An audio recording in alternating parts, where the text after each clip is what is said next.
Ассаламу алейкум. Менің каналыма қош келдіңіздер. Үрме бұршақ қосылған тауық етінен тұздық және гарнирге күріш дайындаймыз. Тауық етін видеодағындай тураймыз.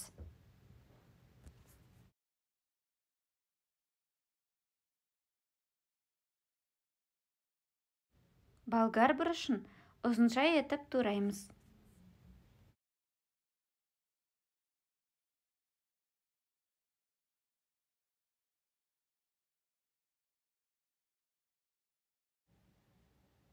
Сәбізді корейлік үкіштен өткіземіз.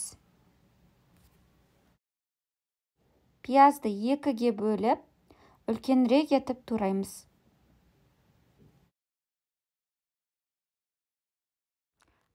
Табанын түбін жауып тұратындай 50 грамм сұйық май құямыз. Бірінші тауық етін салып, қуырамыз. Осылайша ағарып қуырылған соң, бетін жауып, суы тартылғанша пісіреміз. Мінекей суы тартылды. Пиязды қосып, 2-3 минуттай араластыра отыра қуырамыз. Сарымсақты үкіштен өткіземіз.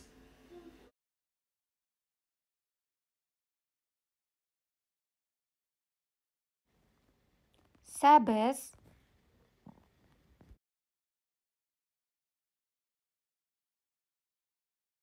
болгар бұрышы, 1 ас қасық томат пастасы, дәміне қарай тұз, қара бұрыш қосамыз. 2 минуттай араластыра отыра қуырамыз. Қайнаған ыстық суды бетінен асырып құямыз. Қақпағын жауып, 15 минуттай орташа отта пісіреміз. Тұздығымыз піскенше гарнирін дайындаймыз. 1,5 кесе күрішті жақсылап 5-6 рет суық сумен жуып аламыз. Қазанға кішігірім май құямыз, немесе осылай себеміз. Жуылған күрішті салып, құрғатып қуырамыз. Бірақ күйдіріп алмауымыз керек.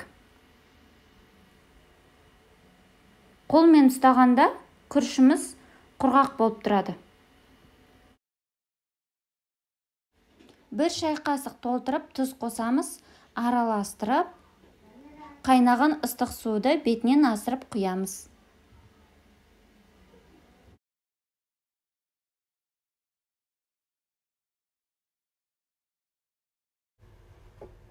Қақпағын жауып, астын басып, солай қозғамай пісіреміз.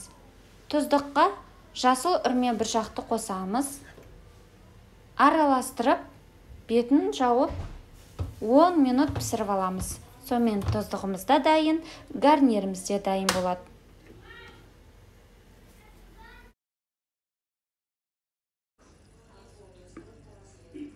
Осы тәсілмен пісірілген күріш шашылып, өте тамаша болып шығады. Міндетті түрде жасап көріңіздер, сіздерге ұнайды деген сенімдемін. Сіздермен болған Канафина Балжан, Инстаграмда Бонди. Пікір қалдырып, лүпіл басып қойыңыздар. Ас болсын!